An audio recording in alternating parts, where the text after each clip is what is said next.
Chodan Sochi Chonam La Janchu Bardo Dagni Chap Sochi Dagi Jing Soji Pe Sonam Chi Drola Pinchir Sanje Drupal Shu Sanje Chodan Sochi Chonam La Janchu Bardo Dagni Chap Sochi Dagi Jing Soji Pe Sonam Chi Drola Pinchir Sanje Drupal Shu Sanje Chodan Sochi Chonam La Janchu Bardo Dagni Chap Sochi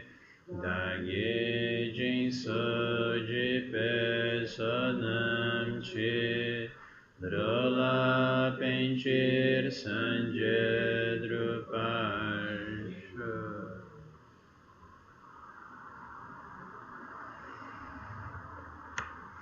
Boa noite. Vamos para o meu marrom, né? Marrom.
Então, quando andamos pelo mundo, operamos com responsividade aos estímulos dos sentidos físicos. Usando estruturas kármicas como apoio, construímos realidades com os sentidos físicos e com a mente. Ao olharmos a imagem da roda da vida e iniciarmos um processo de imputação ou reificação, vemos um ser terrível, pois atribuímos qualidades e realidade à figura de Maharaja. Então ele está pegando esse exemplo da figura gráfica, né? que é uma das contemplações que foi sugerida anteriormente, de olhar, por exemplo, a figura de Maharaja e a gente coloca um sentido de temor, né? De uma figura com olhos esbugalhados, um olho no meio da testa, a gente tem uma imagem mental disso e a gente tem uma reação correspondente, né? Isso significa que nós vemos mais do que de fato há ali. Então ali é só tinta e tecido, né? Tecido pintado. E a gente vê mais do que está ali, a gente tem medos, a gente tem anseios. A mesma coisa num filme, né? Tá passando um filme, um quadro depois do outro, e a gente reage àquilo, né? Tem emoções. Né? O Lama brinca assim, a gente está lá com um saco de pipoca, o refrigerante está lá e tendo emoções. Não está acontecendo nada com a gente, mas a gente está reagindo às imagens que surgem. Né? Da roda da vida, chamado Senhor da Roda da Vida. Ele está segurando a roda da vida. Ele não é um ser propriamente, né? Mas ele representa a impermanência. O Senhor da Roda da Vida no sentido de... Ele representa esse... como se fosse assim, o guardião de que as coisas nunca vão permanecer, por mais satisfatórias ou insatisfatórias que elas sejam. Ou melhor, mais maravilhosas ou horríveis que elas sejam. Elas vão ser sempre insatisfatórias, no sentido de que a gente nunca vai conseguir estabilizar aquilo. Então, Maharaja, aí, ele é representado como uma figura porque é como se tivesse um ser sempre espreitando, né? Tudo que a gente está fazendo, realidades que a gente está construindo, ele está lá esperando o momento de atacar, assim, mais ou menos isso. Aquilo pode durar um século ou um dia, ou uma hora, mas uma hora aquilo desaparece. Então é bonito de ver assim as nações, as instituições. A gente pensa, bom, a Coca-Cola vai ser para sempre, né? Mas uma hora aquilo ela tem oscilações, né? Eu já ouvi falar que as vendas caíram, assim. A gente começou a comer mais saudável, assim, aquilo deu uma despencada, né? E também não existiu sempre, né? Em algum momento nasceu, surgiu, e aquilo surge e cessa. Então, a impermanência ela se manifesta tanto nas oscilações de algo que permanece, né? Então, uma empresa. A empresa continua, mas ela tem oscilações. Quanto na própria morte da coisa. Né? Então ele representa a morte também nesse sentido. Por isso que ele é representado desse modo, porque ele reflete a estrutura kármica da maior parte de nós. Né? A maior parte de nós olha e tem um certo, né, um embaraço no estômago, assim, né? O ser está vestindo peles humanas de tigre, é uma coisa assim horrível, né? Tem 4 caveiras na cabeça, aquilo. Por isso que as deidades budistas sempre tem que comentar assim, um pouco, né? Quem não é praticante, assim, não se considera praticante, entra num templo assim, de umas deidades, aquilo dá um pouco de pavor, né? No caminho do meio não tem muito, né? Mas no Gompa, lá entre as coroas, aquilo é pavoroso, assim.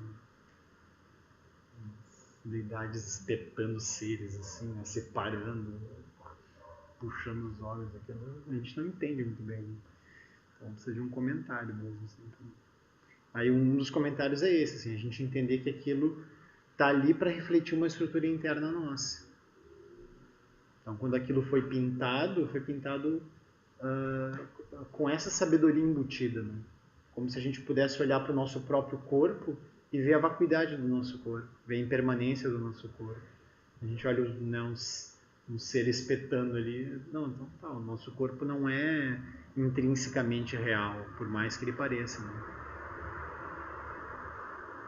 É nesse sentido. Né? Então, de modo geral, nós não percebemos a imputação que surge a partir da separação de sujeito e objeto. Então, de fato, não tem imputação. Imputação é eu coloco algo sobre outra coisa. Então, a imputação ela só vai surgir quando tiver um sujeito que está imputando algo. Né? Eu vou aumentar só um pouquinho. Começa a ficar frio, né?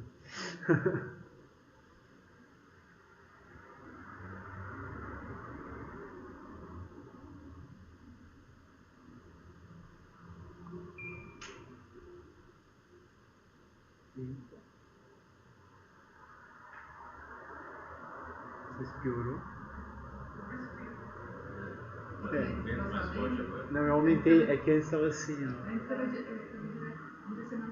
Agora ele está assim, ó. Não sei. É melhor assim? Você...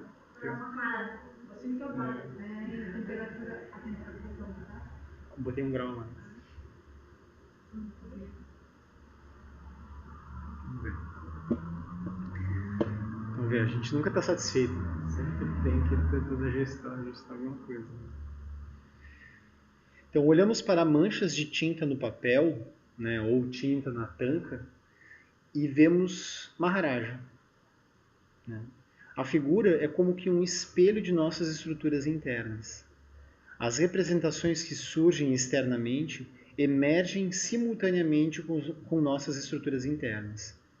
Isso é a coemergência de sujeito e objeto. É o aspecto de surgimento da experiência como uma manifestação da luminosidade em conjunto com a vacuidade, a liberdade natural. Então, essa coemergência ela pode ser vista desses 2 modos. Tanto a coemergência de sujeito e objeto, como a coemergência de vacuidade e luminosidade. Porque vacuidade, a gente só consegue perceber a vacuidade porque a luminosidade está dotando de significado aquilo.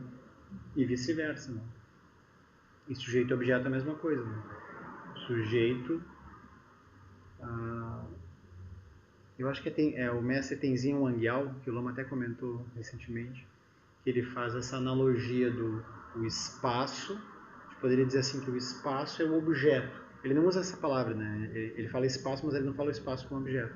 Mas poderia ser assim, o espaço, o objeto. E o praticante, a praticante que está ali sentada olhando, dota de luminosidade. Ele é a própria luz, a própria luminosidade que une esse espaço com, né, com o poder de dar significado para aquilo. Então, é o aspecto de surgimento da experiência como uma manifestação da luminosidade em conjunto com a vacuidade, a liberdade natural. Então, essa vacuidade, ela pode ser um objeto, mas ela também pode ser a simples liberdade natural. Totalmente, ela nem mais é um objeto, ela é totalmente livre, totalmente desperta. Se olhássemos o borrão de tinta no papel, que representa a Maharaja, e disséssemos que se trata do Buda Shakyamuni, seria um engano. Então ele tá fazendo referência a essa... Eu não uso aqui a palavra, né? Mas porque algumas vezes se usa essa noção de ilusão, né, para falar o samsara como uma ilusão. Aí o Lama Santen ele prefere não usar essa palavra, ele prefere delusão, que ele vai usar adiante. Né? Porque ilusão seria isso, seria um engano. Então é uma coisa tão incrível como essa. A gente olha e concorda que é Maharaja. Quer dizer, não é o Buda Shakyamuni. A gente concorda. Seria uma ilusão dizer que é Maharaja. Só que mesmo que todos concordem que é Maharaja, porque todo mundo já teve essa informação, já, né, de algum modo chegou até nós, ainda assim é uma imagem delusiva. Ela é um processo delusório que acontece para aquela imagem surgir desse modo. Então, aí a gente vai falar, quando a gente vai falar a gente vai contemplar os 8 pontos para Ajnaparamita, vai ter os vários aspectos da bolha. Então, um dos aspectos que está mais adiante, na verdade, ele é a intersubjetividade, que é uma forma de contemplar com a emergência. Ou seja, sei lá, todos concordam que isso é um computador. Mas isso é delusivo, é um processo delusivo.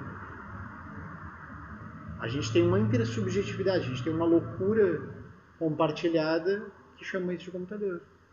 Agora, se a gente pegasse isso aqui, voltasse para o passado, fosse lá para o século XIX, século XVII, e levasse isso, as pessoas não entendiam o que era. E o objeto é o mesmo. Então a gente precisa concordar, é uma espécie de acordo assim, que acontece.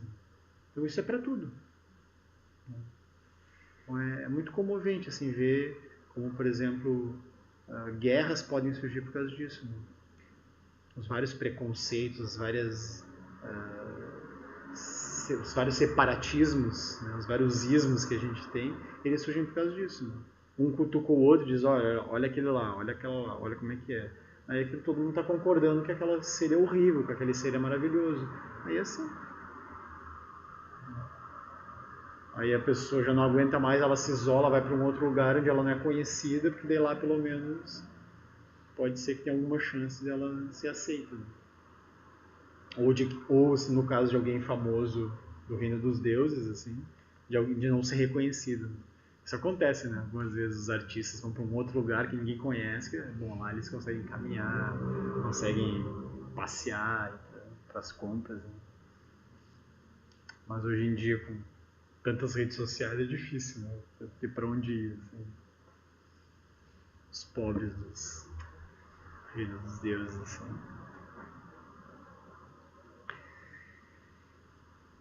Então seria um engano. A figura no papel é uma delusão, mas tem um significado específico que precisamos identificar de modo correto.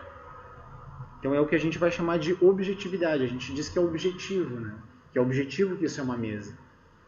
Só que é melhor do que objetivo é dizer que é intersubjetivo. Que a gente compartilha disso. Parece que é a mesma coisa, mas não é.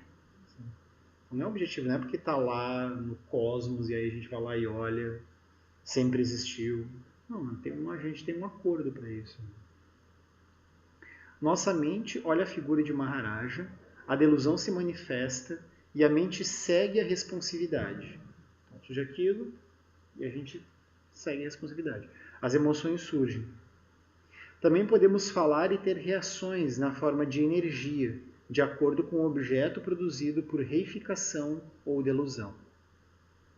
Cada pensamento tem uma conexão com um nível de energia correspondente. Então, senão não surgiria o pensamento, né? Sempre tem uma energia ligada. Surge, se a gente está meditando, está lá sentado, sempre que surge algo, mesmo o torpor que pode surgir, que a gente fica meio sonolento, quando surge isso, tem um nível de energia. Uma energia oscilante, uma energia torta, uma energia faiscante, uma energia morosa, mas é uma energia. Então, senão aquilo não surgiria, né? Mesmo, sei lá, um cálculo de matemática pode surgir. Né? Pode dizer, bom, ela é super objetivo, mas de algum modo surgiu porque tem uma energia associada. Ou porque a gente vai fazer uma prova, ou porque tem que calcular tal coisa e a gente esqueceu, ou sei lá, qualquer, né? Algum motivo vai surgir aquilo na mente. Né? Então a energia está associada.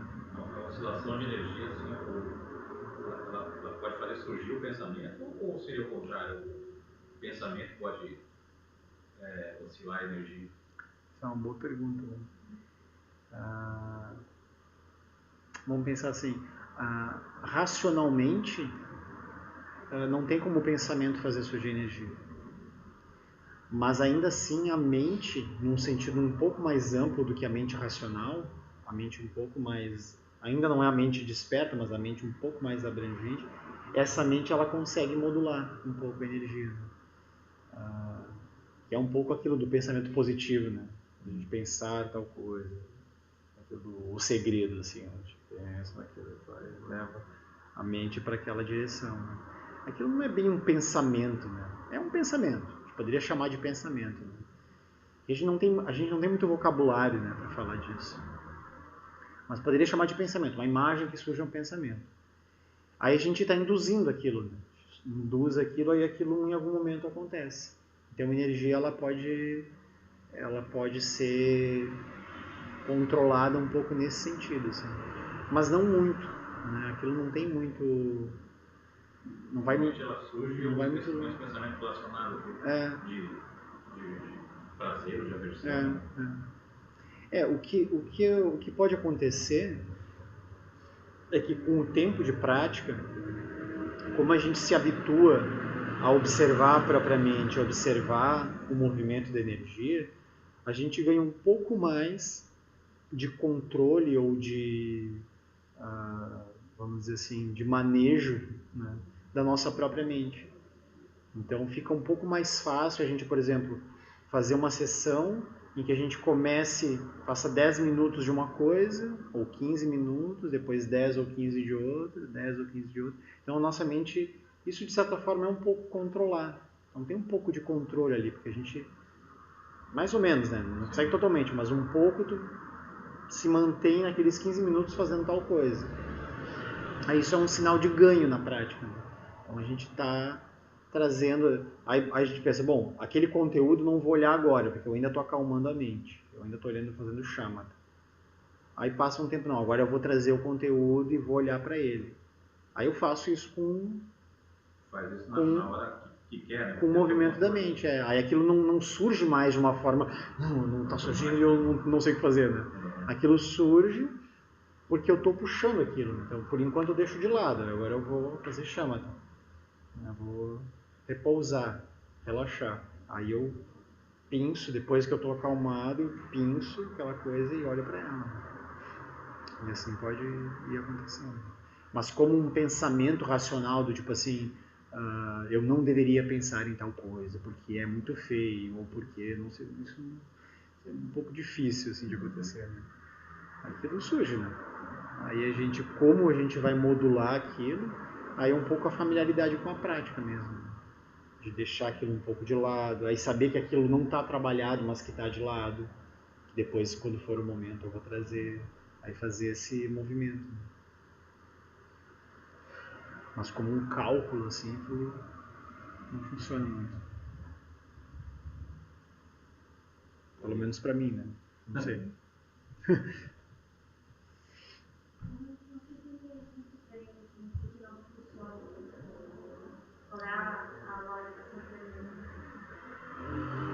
É que eu não sei se eu entendi a pergunta também, né? Também tem isso.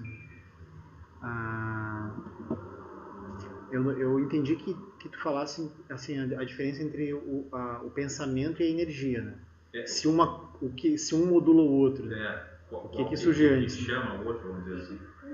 O que puxa o outro, né? O que se diz assim é que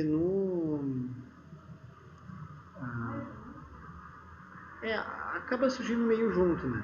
Mas se diz, por exemplo, nos ensinamentos de Dudjom Limpa, se tem uma certa hierarquia, entre aspas, assim, né? Dos vários níveis de existência, né?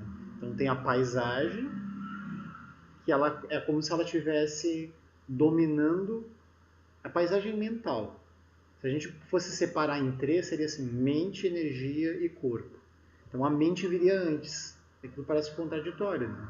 Então eu consigo pensar e fazer a energia surgir. Só que essa mente que eles estão falando não é a mente racional que a gente está acostumado. Né? Não é aquilo de tentar dar uma ordem para o cérebro, né? Uma ordem para a mente, uma ordem para o nosso corpo. Então, de modo geral, a nossa experiência é que a energia vem primeiro. Então a energia realmente, ela parece que ela surge primeiro. Só que como a gente vai avançando na prática, a gente se familiariza com a própria energia.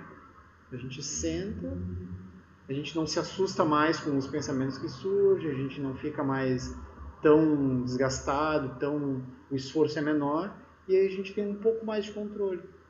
Daí isso é um pouco dessa mente mais sutil, que não é a mente totalmente ampla, né? Mas é a nossa mente sutil, que ela consegue controlar um pouco o movimento da energia. Então, aí se surge, por exemplo, algo muito perturbador, aí esse aspecto mais sutil, ele diz, calma, peraí, vou respirar um pouquinho, vou ficar aqui um pouco, aí eu olho para isso um pouco, aí perturbou, não, eu volto um pouquinho, aí a gente vai... Mas isso é difícil, assim, porque didaticamente a gente separa, mas aquilo acontece tudo meio junto, né?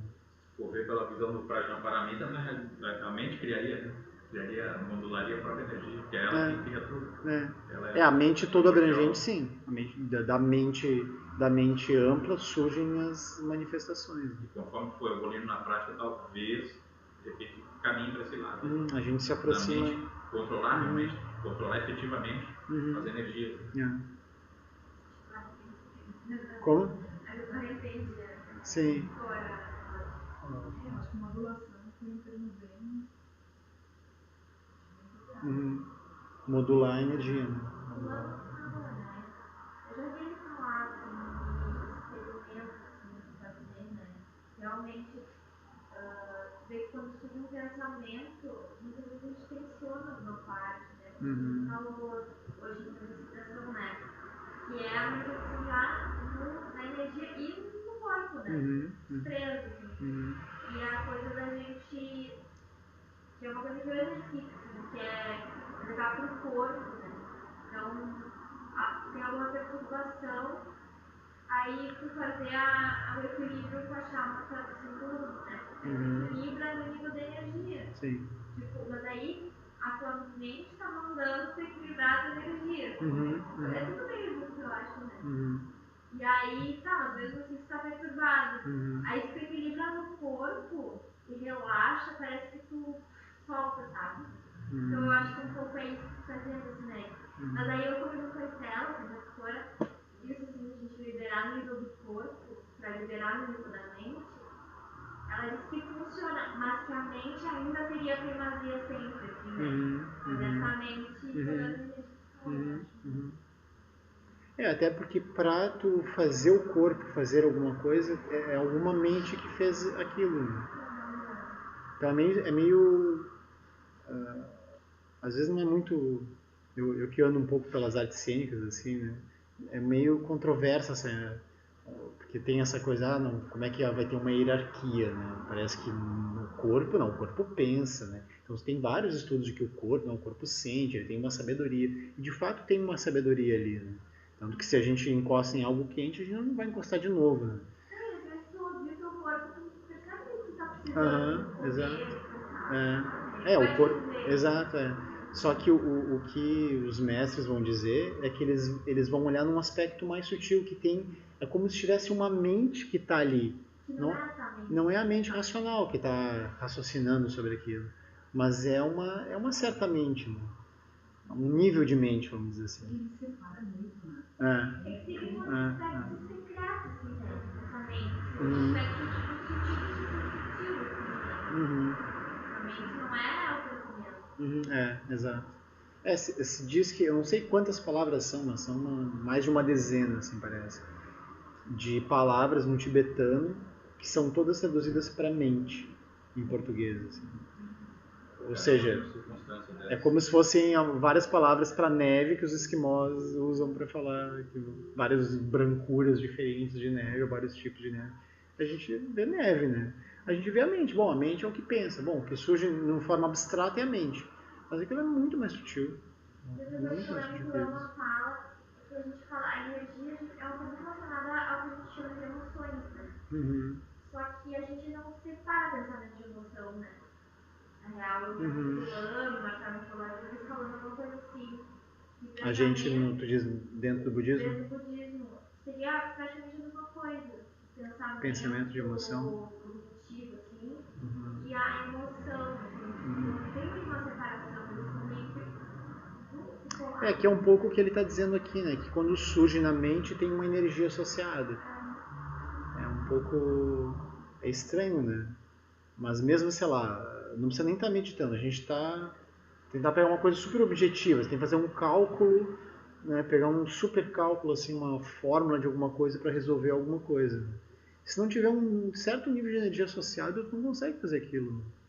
Então é um pouco assim, né? Aquilo tem uma objetividade, mas não tem, a energia está associada. Então as coisas estão sempre meio juntas. Né? Então essa separação ela é puramente didática. Assim, Tem que separar tudo, né? Mas eu acho útil, eu acho que faz sentido a gente separar. Não acho um problema. Assim. Dividir para conquistar, né? Como dizem. Como? Dividir para conquistar. Isso, exato. Aí, quando dá falando de uma volta, Essa separação, eu entendo que ela auxilia a gente a entender como se processa, né, a mente, como os fenômenos se processam. Porque é muito comum a gente simplesmente reagir e o samsara ele se constrói assim, né? Ele se constrói pela falta de consciência também, né? Pela falta de... A gente não percebe que aquilo está operando, então a gente vai e faz. A gente diz, não, tá, tudo é livre, porque é tudo junto, então a gente pega e faz tudo. Né? Agora essa separação, ela ajuda a gente, não, peraí, tem um nível aqui que eu posso modular, que eu posso controlar um pouco, que eu posso puxar para cá ou para lá, não preciso reagir assim. Aí tem um eu que está vendo, a gente começa, a separação ela tem uma utilidade. Né? Mas claro que depois a gente reunifica, né? Porque na verdade já é tudo junto, né? Já está tudo unido.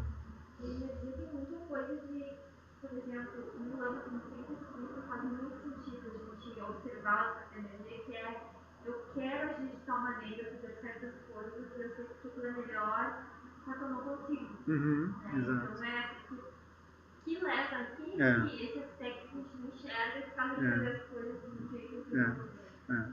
Mas para a gente ter desejo, Isso.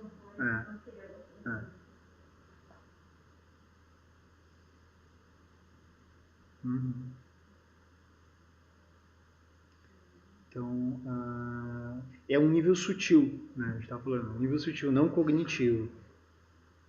Como se fosse uma forma universal de comunicação, a energia, né?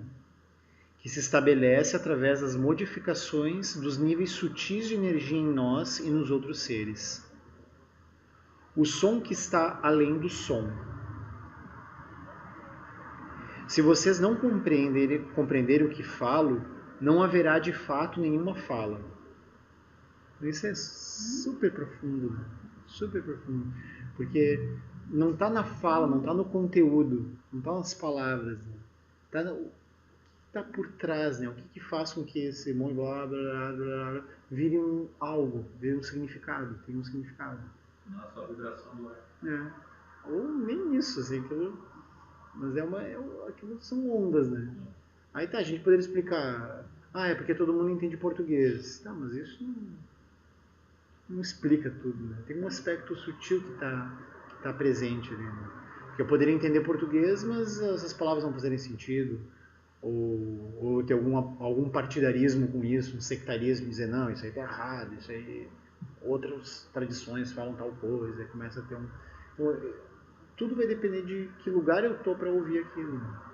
Então é super sutil isso. Até eu vou ler de novo. O som que está além do som. Não é só o som. Ele está além do som.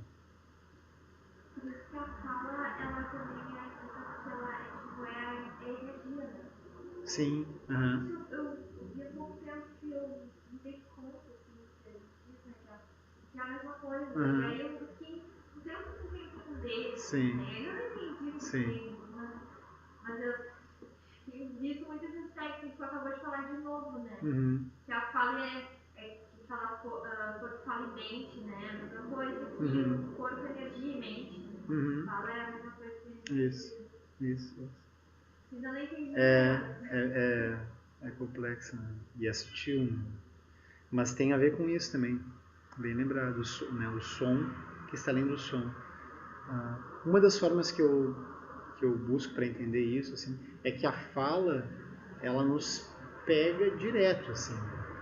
De todos os sentidos, a gente poderia dizer que o som, o que vem com o som, nos pega por trás, como se diz assim. Acho que é o Milor Fernandes que fala, a música é uma arte que nos pega por trás. Né? A gente não vê.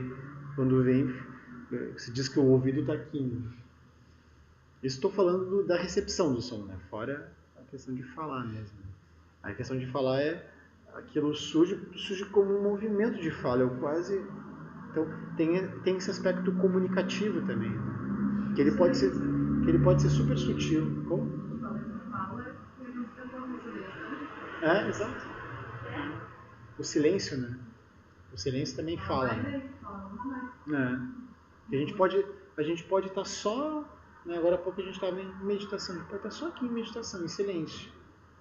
E qualquer movimento que a gente fizer, ou não movimento, ou respiração de um jeito, de outro, aquilo com certeza tem alguma conexão. Será que essa fala não seria, então, pode ser visual, né? Você vê comunicação, né? Não uma fala só verbal. Não é só do som. Né? Mas o som ele é o mais óbvio, né? Porque é um pouco isso, o som vem igual isso, né? A gente bate o sino, alguma coisa acontece. Né? A gente não sabe o que, mas alguma coisa, para alguns pode ser, né? Se a gente faz um intervalo aqui na hora de voltar, toca o som. Pode ser várias coisas. Né? Mas ele tem esse não cognitivo. Né? Ele tem esse aspecto não cognitivo. É por isso que é energia. Né?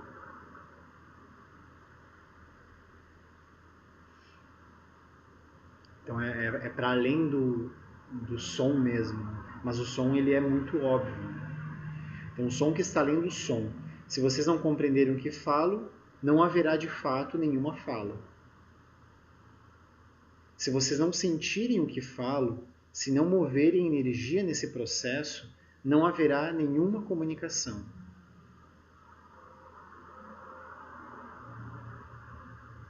Essa é a verdadeira fala, inseparável da energia. A fala, entre aspas, do Sol movimenta a natureza, provoca reações em todo o planeta. Então, é como se o Sol está se comunicando com a gente. É inseparável. Né? A gente tem a vida porque tem essa energia que vem dessa bola de fogo. É uma coisa absurda. Né? Há ainda um nível mais sutil que é a paisagem. Ele está falando, ele falou de corpo, mas também falou de energia e falou da paisagem. Podemos olhar Maharaja, né, de novo esse exemplo, e pensar, esse ser é do bem ou do mal? Diferentes paisagens vão gerar diferentes ações de mente, que produzirão diferentes energias, que por sua vez vão causar diferentes condições de corpo. Então, paisagem dá diferentes ações de mente.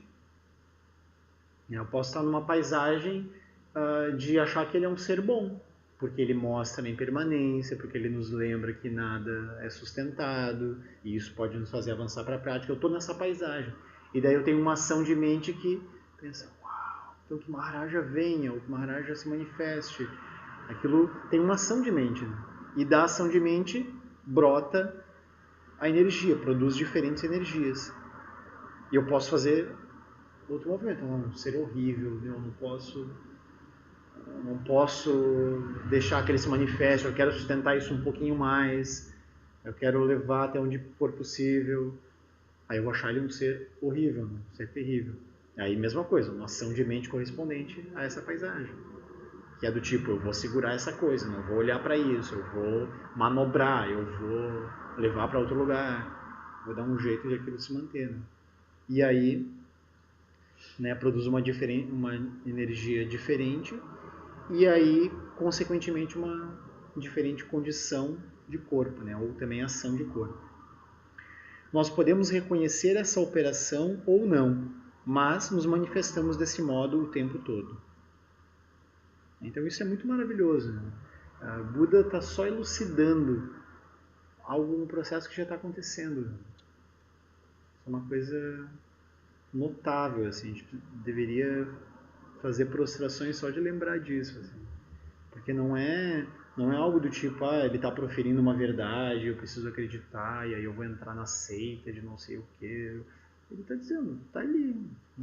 Está fazendo sentido para ti, então aceita essa verdade e segue desse modo. Se não está fazendo sentido, tudo bem, mas a coisa vai continuar operando. Tem a paisagem, tem. Isso é super óbvio, né? A gente pode falar para qualquer criança, assim, olha só, quando você pode transformar numa linguagem, criança, adolescente, né? Que isso acontece. Né? Se a gente está com fome, paisagem correspondente da fome. Fome tem uma ação de mente, aí tem uma energia correspondente, tem um corpo. Então, né? Acontecendo direto. Né?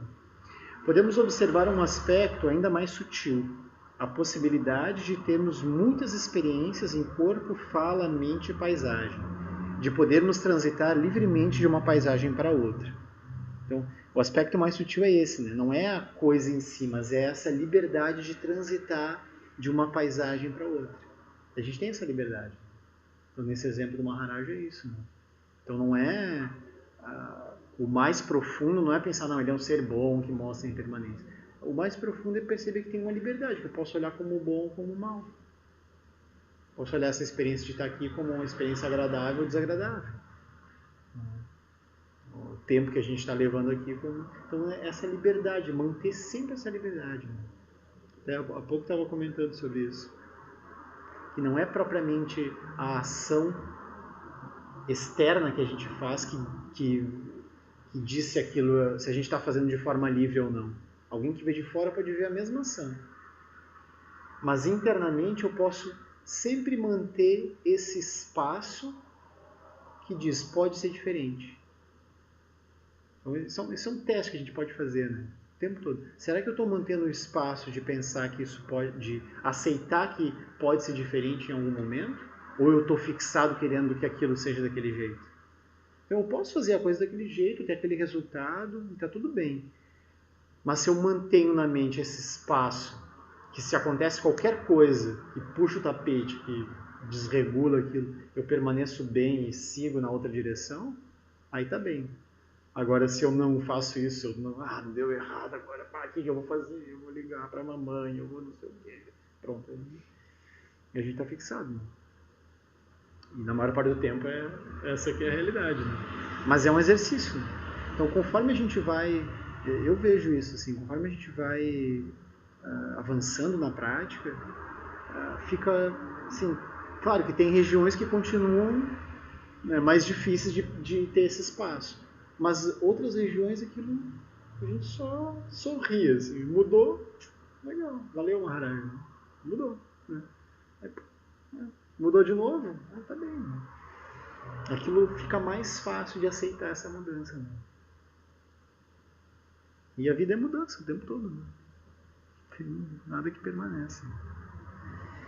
Então, um dicionário tem muitas palavras, porém, para que elas sejam impressas, deve haver uma folha em branco, o substrato que acolhe e sustenta todas as combinações de letras.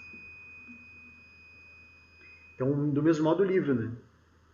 Para poder imprimir todas essas palavras, tem que ter um espaço em branco. Né? Esses... Não? Não viu?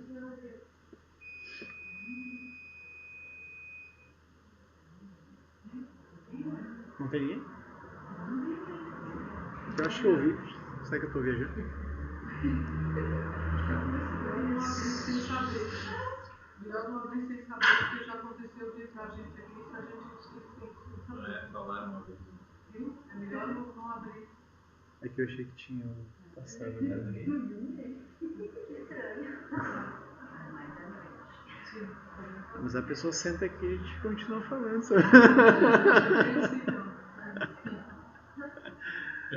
Eu estava falando do espaço da mente, aí passou Maharaj. Não folha em branco, né? O substrato que acolhe e sustenta todas as combinações de letras. Então isso é muito incrível, né? A gente não vê a letra, a palavra, como uma forma gráfica. É um desenho. É tão absurdo quanto isso, que a gente diz, não, é uma palavra, tem uma ideia, e a gente luta com aquilo, inclusive. Dependendo do que a gente escrever, hoje em dia, é muito fácil isso. Você senta na frente do computador e... Aí aquilo pode criar bombas, só com isso. A gente lê um trechinho, alguns caracteres, assim, luz na tela, luz preto e branco, assim. Ah, que horrível! Vou matar essa pessoa, agora você vai ver. E pronto, né? Então você, não sei o que, eu vou dar. Aquilo ali é só liberdade da mente, né? Pode ser a tela em branco. Né?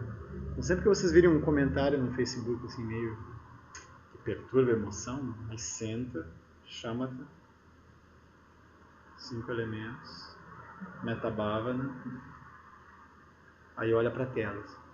Aí vê o espaço da tela, que está acolhendo todos aqueles comentários. Aí pronto. Né? Assim.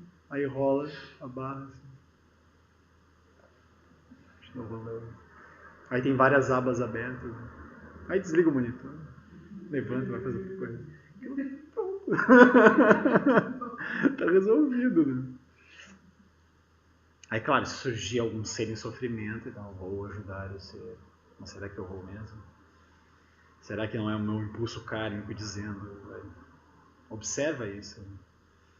Que é muito fácil, né? A gente diz, não, eu vou fazer aquilo para benefício dos seres, mas aquilo é um impulso kármico nos arrastando. Né? Então, esse é um ponto. Né? Então, da mesma forma, podemos atentar para o fato de que, no fenômeno ilusório da nossa mente, o mais interessante não é o conteúdo, mas o contínuo que não se move e que acolhe a multiplicidade das aparências e das experiências. Então não é o conteúdo, mas essa continuidade. Né? A tela, né? A tela que está ali, ela continua. Até que ela estrague, né? Até que quebre, mas por enquanto ela está ali, né? Acolhendo tudo que surge ali. Há a mente e a essência da mente. O espelho e as imagens no espelho. Então, a essência da mente no sentido de que a essência é essa luminosidade que faz com que aquilo surja. Mas a mente é o espaço mais amplo. Né? Então, tem o espelho e tem as imagens que surgem ali também. Quando olhamos a folha de papel do dicionário, vemos o que está impresso. Ligamos-nos apenas às aparências desenhadas ali, esquecendo de olhar a liberdade não obstruída que originou a construção e que a sustenta. Então a gente olha né, ele está falando do dicionário, mas poderia pegar esse livro. Né? A gente olha as letras e fica ligado, a gente não olha o espaço em branco, não vê que tem toda uma... Poderiam ser outras palavras. Isso aqui pode ser a gente pode usar esse papel para outras coisas, não só para ler, que a gente pode virar de cabeça para baixo, que alguém pode ler e não entender. Enfim, tem muitas possibilidades. Né? Não nos damos conta de que há uma presença independente das manifestações. Aí hoje em dia até das manifestações de rua, né? Assim, há uma presença independente das manifestações. A gente senta. Tá todo mundo gritando, a gente senta lá e vê a presença. Maravilha. As pessoas passando. A gente se engaja com o silêncio, né? Independente de quem está se manifestando. Isso é o que os budistas chamam de grande vacuidade, grande pureza. Sempre que um mestre budista referir-se a uma experiência chamada de última, estará convergindo seus ensinamentos para esse contínuo incessantemente presente que possibilita todas as experiências. Então, quando o mestre estiver falando experiência última, agora recentemente teve no Sebi Sukhavati, indo ao ponto último, né, um retiro que o Lama conduziu. Aí está no YouTube lá. Eles não transmitiram na hora, mas postaram os vídeos depois. Eu comecei a ouvir o primeiro, não ouvi o restante. Assim, mas é um texto que o Lama compôs que tem um trecho aqui, inclusive, né? Esse que a gente leu quando tratou do capítulo anterior, página 125. Esses versos são desse texto, chamado Indo ao Ponto Último. No começo ele chamava Buscando o Ponto Último, depois ele mudou para Indo. Acho que é melhor, né? Indo. Não é buscando, é indo mesmo, né? Está indo ao ponto último. E aí, quando ele está falando isso, na experiência última, está convergindo para esse contínuo. Então tem esse espaço livre da mente, né? Essa presença incessantemente presente.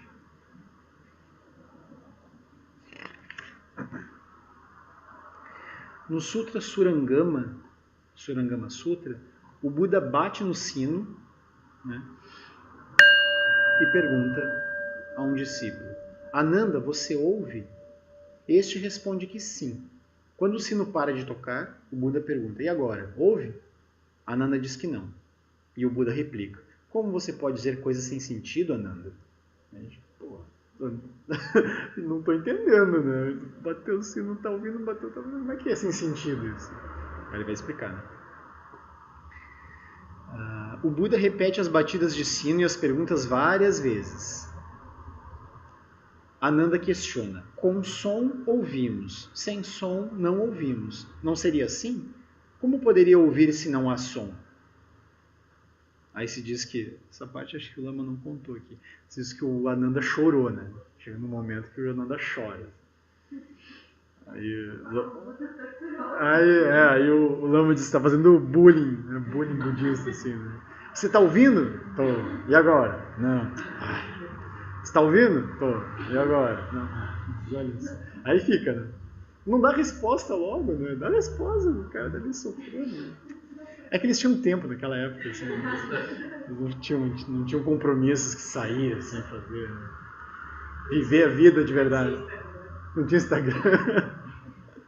Aí alguém tirou a foto do Buda batendo o sino, assim. Buda testando seu discípulo. Aí põe lá no Instagram. A coisa não tinha essa parte. Aí ele explica, né? A capacidade de ouvir está sempre presente, independente de haver som ou não. Entenderam? Então tem a capacidade de ouvir, ela está presente. Mesmo que não tenha som, vamos dizer que não tenha mais nenhum som, tem a capacidade de ouvir. Ela está presente. Então essa presença, é dessa presença que ele está falando. Aí tem essas câmaras anecoicas, vocês já viram? É uma câmara que isola totalmente o som. Aí se diz que tem um músico performer, acho que ele faleceu faz pouco tempo, John Cage, vocês já ouviram falar nele, né? Ele tem uma composição que eu acho maravilhosa, assim. Ele fez uma performance nos anos 60, na qual ele montou toda uma orquestra, assim, e aí entrava o pianista, e aí sentava, não lembro se tinha toda uma orquestra, mas eu lembro que tinha o pianista. Aí ele sentava e não tocava nada. Não tocava nada. Assim, a plateia. aquele burburinho, assim, aí foi indo, e umas pessoas começaram a se levantar e umas a reclamar. E aí quando, não sei, em determinado momento, acho que algum sinal da plateia, foi o momento que ele disse que encerrou a performance. Ela durou 4 minutos e 33 segundos. Acho que foi 4 minutos e 30 segundos de paciência da plateia, né? Depois eles perderam a paciência. Aí ele gravou os sons todos, né? Os sons do ambiente, e aquilo virou uma peça, aquilo virou uma performance. Aí se diz que anos depois foi uma orquestra, e aí eles fizeram, aí a plateia já estava avisada, né? Porque antes eles não estavam avisados. Aí aquilo virou uma grande celebração, 4 minutos e 30 segundos de silêncio. Aí aquilo... Mas eu contei essa história porque o John Cage ele fez a experiência de entrar na câmara anecoica. A câmara é uma base. Ela isola o som totalmente. Ela é Anecoica, é. É que reflexo. Não, o nome é esse, de não ter som. Não ter eco, mas talvez seja não ter som, anecoica. Ela isola o som de fora. Totalmente. Isola o som de fora. Mas mesmo que tu fale, acho que talvez se tu fale, mas é o som de fora, né? Mas aí ele ficou, o som não sai e não entra. Mas claro, se tu falar, acho que não é. Não, é que a câmera anecoica ele teve depois, né? É só porque eu quis contar essa performance que acho que tem a ver com o silêncio, com isso do silêncio. Né? Mas aí esse cara, né, que ele fez várias experiências desse tipo, assim, né, com o silêncio, ele entrou nessa câmera. E aí ele disse que não tem como não ter som, porque ele ouvia o som das batidas do coração dele e o som do sangue circulando pelo... Daí ele dizia os sons graves e os sons agudos, era uma coisa assim. Aí, se ele tivesse ouvido o Ananda, assim, ele iria entender que tem esse ponto, né? Tem a presença que permite o som surgir.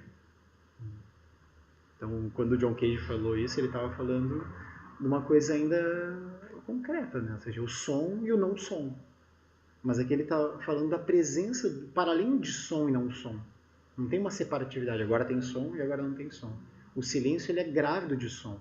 Ele está o tempo todo, o som está presente, né? Mesmo no silêncio. Então,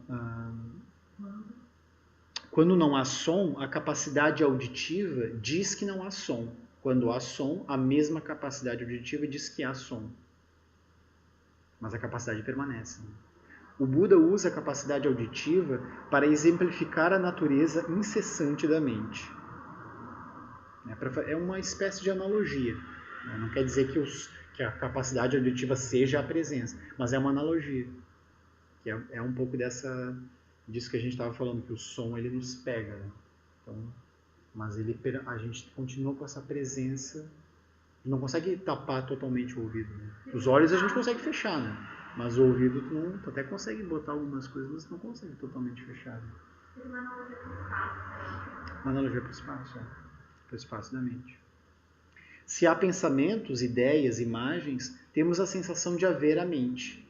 Na ausência de ideias, imagens e pensamentos, a mente como que desaparece. Mas, na verdade, sua presença é incessante e independente das formas que possam surgir ou deixar de surgir. É como o espaço, que independe da existência dos objetos que o povoam. Isso é lindo e profundo. Dá para te ligar o ar? Todo mundo está um pouco frio. Todo mundo já entrou na água. Tá bem? Pode ser? Eu acho que não precisa, não. Vamos desligar. Todo mundo colocou uma coisa no meio. Acho que é um teste, assim, né? Faz o fogo aparecer.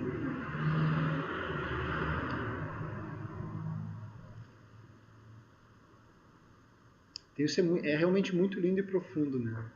A gente perceber que é isso, assim. Que de um modo geral a gente pensa, bom, surge o pensamento, tem a mente. Tem uma mente que pensa. Aí eu vou anular. Muitas vezes, digamos assim, a ideia que se tem de meditação, quando a gente não pratica meditação, é que é não pensar. Né? O objetivo da meditação é não pensar, é a mente ficar anulada. Mas não é esse o ponto. Né? A gente vai repousar ou recuar para essa presença incessante que acolhe todas as aparências. E que, independente das aparências, ela está lá, presente. A gente poderia pegar esse trecho aqui e fazer um retiro, assim, fazer uma prática longa, só observando isso.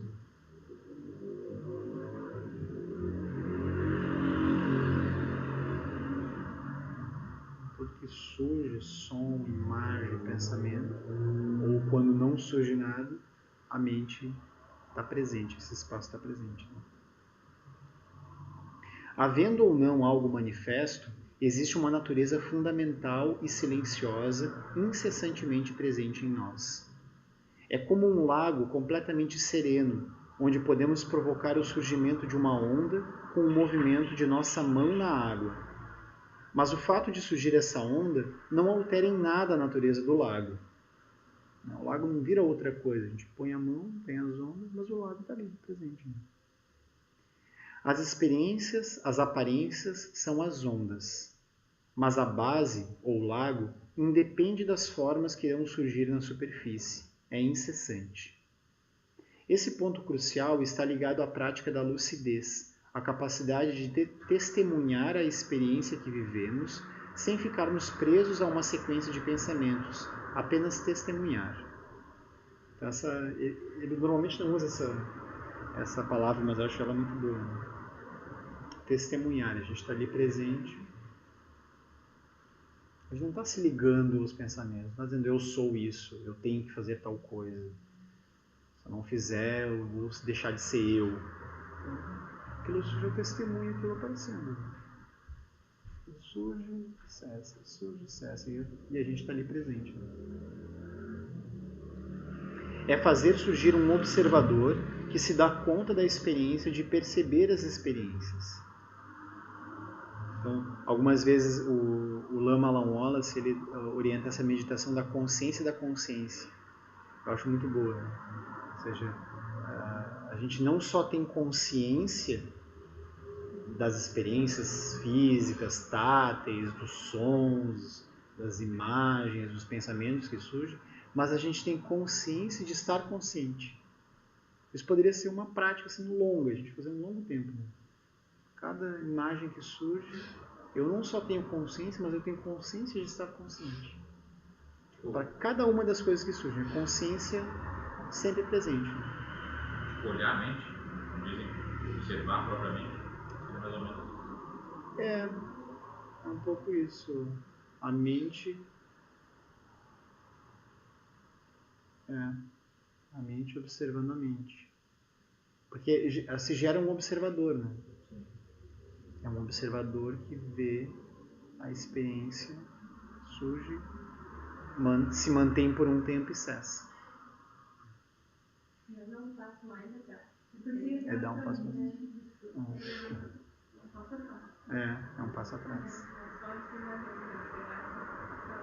Isso. Uhum. O Lama ele fala que o sucesso de Shamatha é gerar um observador. E que a gente vai gerando muitos observadores. Né? O observador que observa o observador. Aí o observador que observa o observador que está observando o observador. E assim vai. É infinito. Né? Mas só o fato da gente estar fazendo isso já é um grande avanço. Né? Não é a liberação, né? Não é observador, não é Buda, mas ele é um observador consciente, ele tem uma consciência ali presente. Né?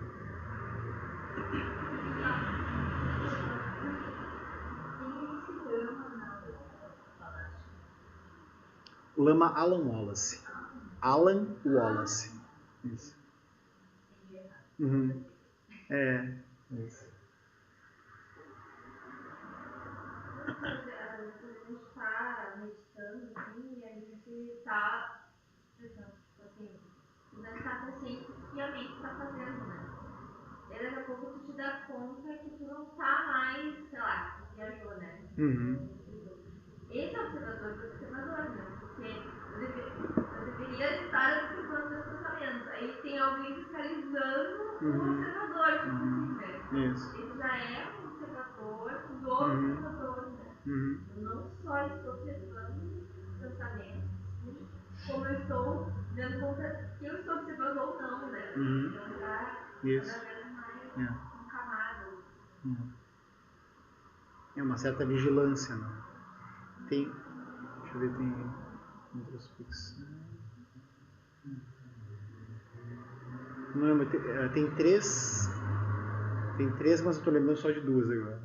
Três, vamos dizer assim, qualidades ou habilidades da mente que o Lama Wallace também, quando ele orienta a Shamatha, ele fala para a gente ter, assim, que uma delas é a atenção plena, que é a atenção plena, por exemplo, na respiração, né? Uma das formas de prática, não é a única, né?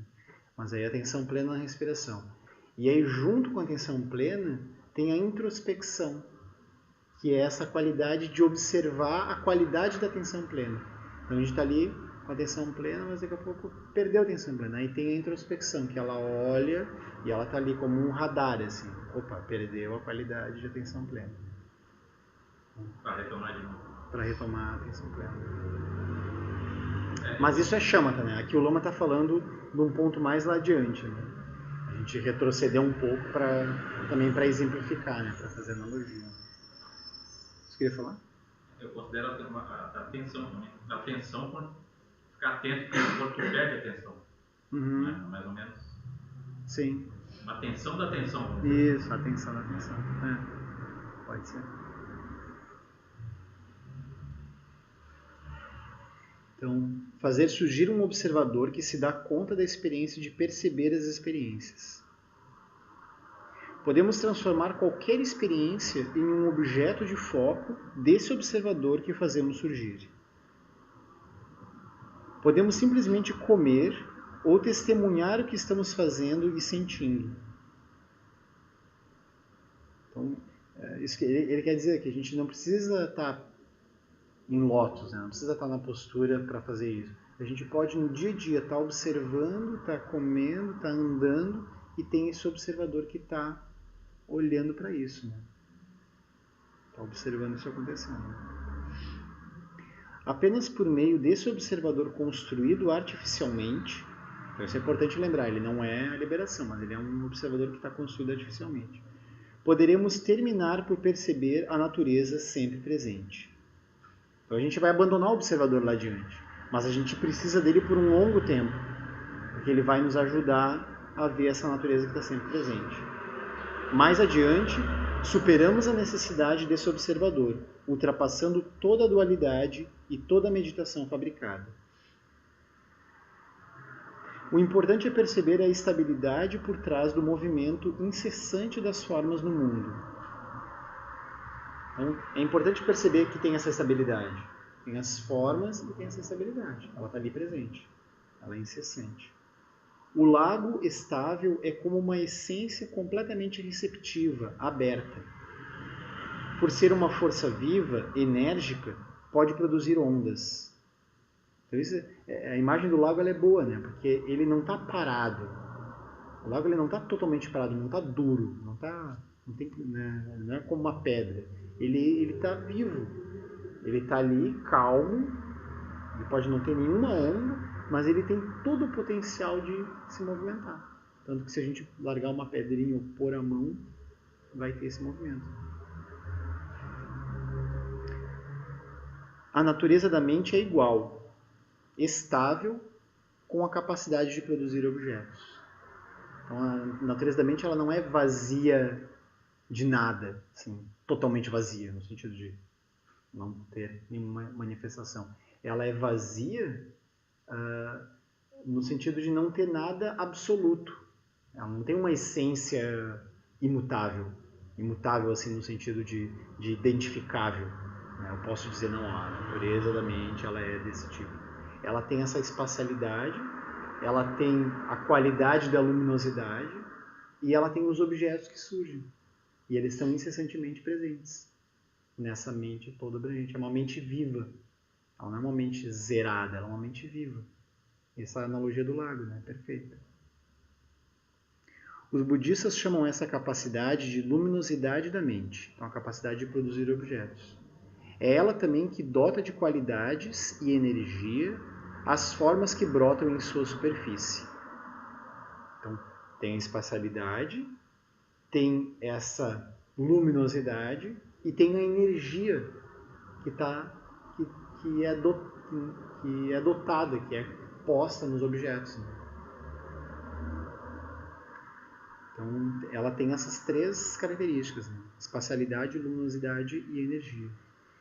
É dela que surge naturalmente a sabedoria. Então, não só essas três qualidades, como também a sabedoria que permite que isso seja visto. Então, isso é muito maravilhoso, né? Isso é o que, quando os mestres falam, que é como se tivesse um Buda em um Buda em cada cantinho aqui. A gente está totalmente protegido. Porque tudo que a gente olha é uma xícara, como uma xícara.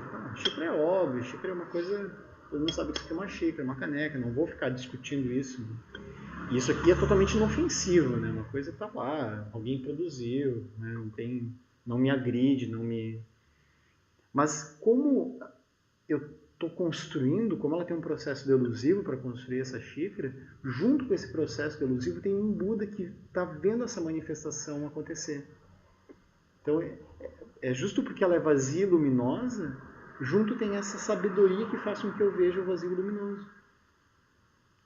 E aí aquilo está presente, está em todas as manifestações, nos nossos pensamentos, nas relações, nas pessoas. Tudo que a gente olha tem esse princípio, espaço, luz, energia dinâmica e a sabedoria de entender tudo isso. Em tudo, a gente pode olhar internamente, corpo, pronto, né? Não precisa fazer um grande esforço, a gente pode olhar e ver. Por isso que no caso também que a consciência auto-reflexiva, né? A gente está a mente olhando para a mente. Isso, exato, auto-reflexiva.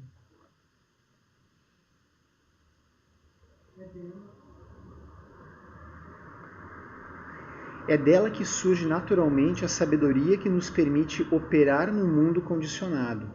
Então, dessa mente surge essa sabedoria. E, ao mesmo tempo, no mesmo fenômeno condicionado, termos a lucidez de não o solidificarmos e de não ficarmos presos.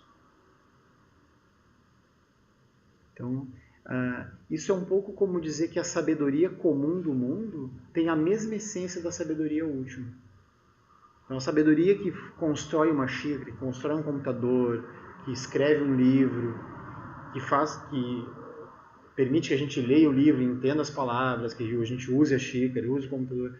Toda essa sabedoria, que é uma sabedoria comum, que a gente ensina uns para os outros, ela tem a mesma essência da sabedoria última, que faz com que a gente veja a vacuidade e a luminosidade dos objetos.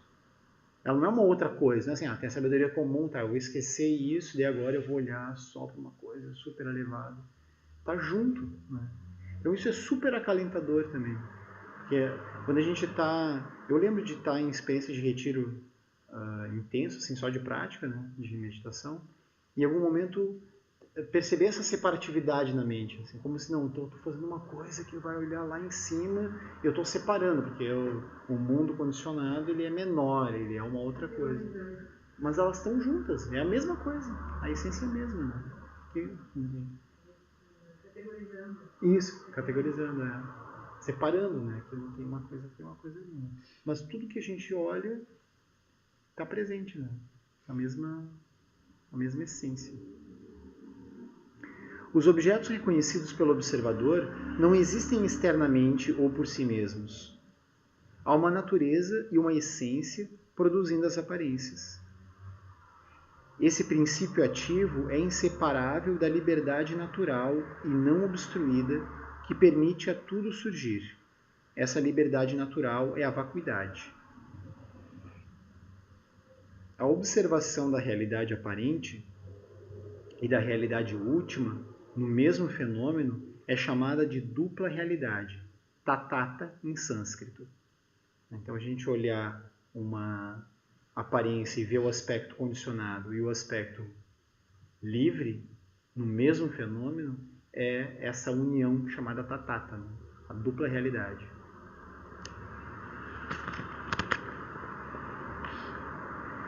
Podemos olhar as coisas como externas e fixas. Podemos não reconhecer sua natureza original e sua presença incessante. Isso é a mente comum do mundo. Essa mente convencional classifica todas as experiências como positivas ou negativas. O que é positivo produz felicidade, o que é negativo produz dificuldades e infelicidade. Mas fora do samsara, da visão convencional, existe o que os tibetanos chamam de kadak, ou grande pureza, onde tudo que surge é compreendido dentro da perspectiva da dupla realidade. Então a gente não precisa fazer essa categorização, né, de bom e mal. A gente olha tudo com essa perspectiva da dupla realidade. A aparência convencional surge, mas surge também o reconhecimento de que a realidade convencional é mutável, incapaz de causar danos à natureza última. Então, qualquer coisa que a gente fizer ou deixar de fazer não vai alterar a natureza última. Então, esse é um ponto. Assim, né? Por mais que a gente apronte, aquilo permanece intacto. Né? Do mesmo modo que, não importando quão intensas sejam as ondas, nunca afetarão o próprio mar. Elas não vão super onda, não vai fazer o mar desaparecer. Né? O mar está lá, calmo, e permanece lá. Nessa classe de ensinamentos budistas, considerada a mais elevada, não se busca mais distinguir positivo de negativo. Né? Isso não quer dizer, aí que está, né? Sempre é bom lembrar, né? Que não exista, que o aspecto condicionado ele não tem que ser cuidado. Né? Porque se a gente pega, sei lá, abre o livro nessa página aqui, né? Diz, então não existe mais positivo e negativo, então tá, então eu vou fazer qualquer coisa. Então, no aspecto condicionado, esse cuidado com as ações, ele permanece. O próprio Guru Rinpoche, ele dizia, por mais que minha visão seja mais elevada que o céu, a minha ação é mais refinada do que farinha de cevada. Não é nem grão de cevada, é farinha. Né? Ou seja, todo cuidado com o aspecto condicionado. Porque a gente não sabe a consequência que aquilo vai ter. Né? Qualquer passo que a gente der, como o outro vai receber, como a nossa mente vai reagir ao que o outro... Né? Então, todo esse cuidado ele é necessário. E especialmente se a gente está começando a praticar, ter uma ideia sobre o aspecto último não quer dizer realizar o aspecto último. Isso é bem importante. O ponto central é reconhecer que não há uma prisão efetiva nos níveis condicionados de operação da mente. Essa é a boa notícia, não tem uma prisão efetiva final. A gente vai ficar para sempre preso. Aproveitamos a aparência convencional da experiência condicionada do mundo para reconhecer a natureza última incessantemente presente.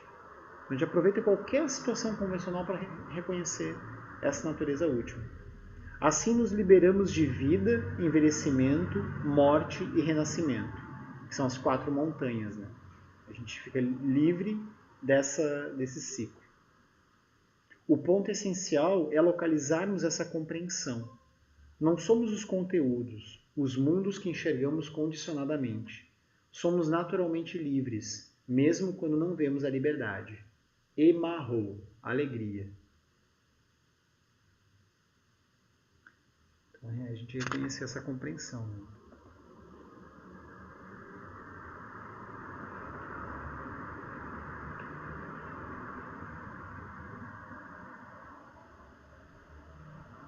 Não sei se a gente passa por apêndice, mas a gente podia fazer um pouco de silêncio também, né? De meditação. E aí depois tem os 4 pensamentos que transformam a mente. É uma prática bem especial, assim.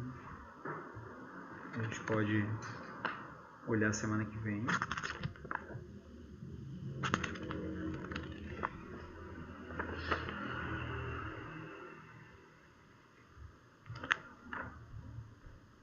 E aqui depois, cultura de paz. Também é super bom. Esse aspecto da cultura de paz é a gente voltando para o mundo. Né? É como se ele tivesse descrito todo o caminho até o bloco 4 e aí a gente retorna ao mundo com a cultura de paz. Né? A gente retorna para trazer benefício aos seres nessa condição, uma condição livre. Não mais por exemplo, nesse exemplo que eu dei ali, respondendo no Facebook, Não no sentido convencional e kármico, mas a gente pode fazer aquilo, só que agora livres e lúcidos, né? Com a lucidez presente, totalmente presente. Né? Eu acho que estava lembrando desse jeito que a Jetsuma comentou aqui. A prática começa quando se ilumina. Daí tu vai começar Exato. a praticar o... Isso,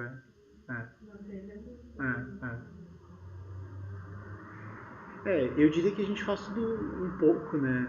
Meio junto, assim, né? Mas é uma forma de ver também, né? Não pensar que é um ponto final, assim, agora eu não me nem agora eu vou... eu acho que é exatamente para tirar pra gente ter um ponto final, isso, chegar em algum exato. O próprio Buda, né? Ele atingiu a iluminação e a maior parte da vida dele, Buda Sakyamuni, ele passou andando e trazendo benefício aos seres com a fala, com as ações dele. Então ele praticou desse modo.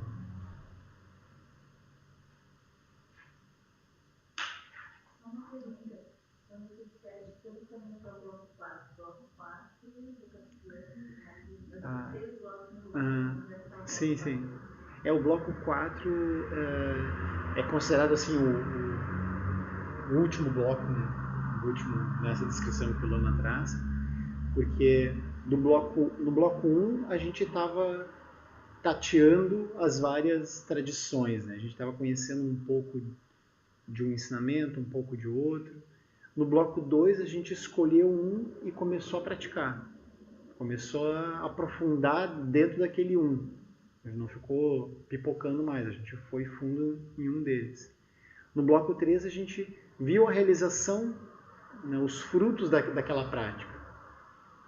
E no bloco 4 a gente está usando esses frutos para andar no mundo. Andar no mundo, para ação no mundo. Então ela é a ação totalmente iluminada. Né? É um pouco... Aí poderia ser a descrição do Bodhisattva realizado, a realização completa do Bodhisattva. Mas a gente sempre está fazendo um pouco de cada, né? Então, o Lama, ele nos joga lá em cima, né? Ele nos joga lá em cima, é como se dissesse, a gente está no bloco 4. A partir desse bloco, a gente vai trazer benefício aos seres, né? A gente pensa, não sei se eu estou no bloco 4, acho que o Lama está exagerando um pouquinho, né? Mas se a gente se vê desse modo, a gente já avança um pouco, né? Porque a gente vê, nossa natureza é livre. Eu posso trazer benefício aos seres do ponto onde eu estou. Eu posso fazer alguma coisa, né? Então tudo que a gente faz com compaixão, com o mínimo de compaixão, com o mínimo de sabedoria que a gente conseguir, a gente já está purificando, a gente já está fazendo um pouco de cada bloco, assim. Já está fazendo um pouco de shamatha, avançando no bloco 2, então aquilo está tudo meio junto. Né? Então, eu acho que um pouco também do que a Jetsuma falou também é para também tirar essa noção de que não, agora eu vou completar esse bloco, de agora eu vou para esse, aí quando eu chegar no final, agora descansei, né? Não, aquilo está tudo meio junto, a gente já está fazendo agora, está meio atrapalhado, tentando trazer benefício aos seres e não conseguindo, mas também conseguindo um pouco, aquilo é um pouco assim. Que é do programa de 21 itens, né? É um treinamento circular, né? Exato, é circular. Ele não é linear, né?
Os méritos deste encontro se expandam e toquem a todos. Que o Mestre Universal da Paz e da Compaixão, Sua Santidade o Dalai Lama, juntamente com todos os mestres de todas as tradições que veiculam essa mensagem, tenham longa vida.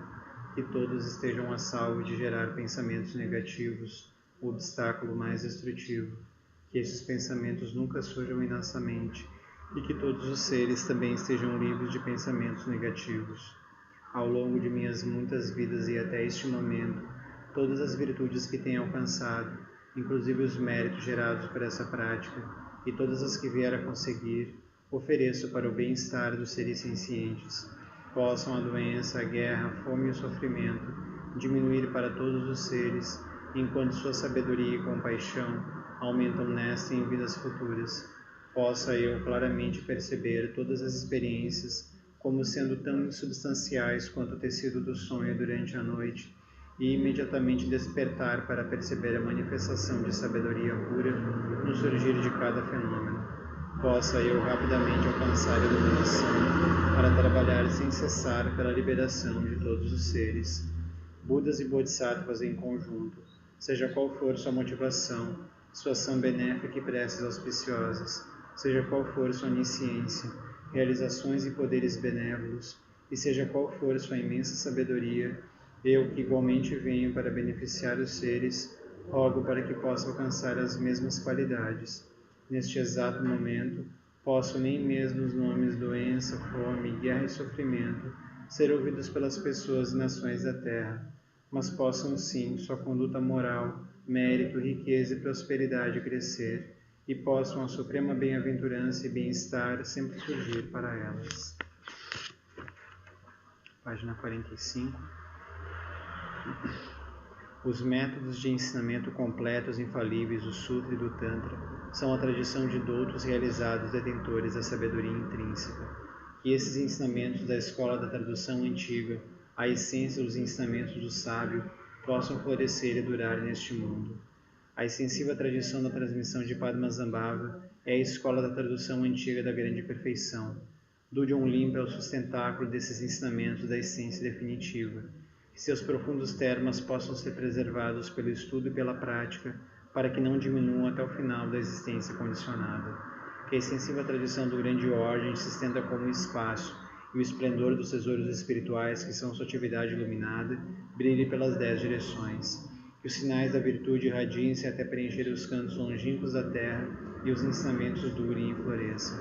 Que a grande tradição do Abade Shantirakshita, do mestre Padmasambhava e do rei Trisundeusi possa florescer e permear os 3 reinos. Que a presença das 3 joias nunca se separe do fluxo mental dos seres, assegurando assim um sublime bem-estar através dos 3 tempos. Quem Lop Chosun Ring Lu Che Zam Ning Sasun Champarpa Druju Chosun Nada Midrau do Sungelexu.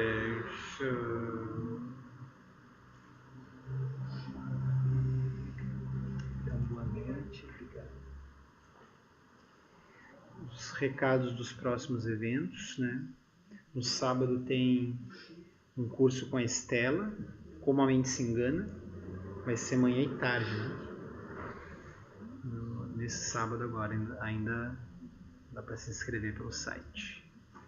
Aí no outro sábado, que é 21, oficina de Japamala, parece que já estão esgotadas as vagas, mas dá para entrar no... Japamala? É. É isso, E dá para entrar na fila de espera, assim, quem quiser ainda arriscar. Aí tem as práticas de Guru Rinpoche e Lua Cheia, né, que são as práticas especiais, dia 25, quarta-feira, e depois dia 29, que é no domingo. Isso está no site também, né? E no feriadão, que vai pegar terça-feira, que é 1º de maio, de 27 a 1º de maio, vai ter um retiro na modalidade fechado e aberto no SEB Caminho do Meio, lá em Viamão. Aí o fechado, normalmente é recomendado que a pessoa esteja sendo acompanhada por um tutor, por uma tutora, por alguém que está acompanhando a prática, né? O aberto é mais tranquilo, vai ter um tutor que vai, acho que vai ser o Gui talvez, que vai orientar a prática. Então é isso. Tem outros recados aqui, mas se eu falar todos a gente não lembra, né? Então, os próximos são esses aí.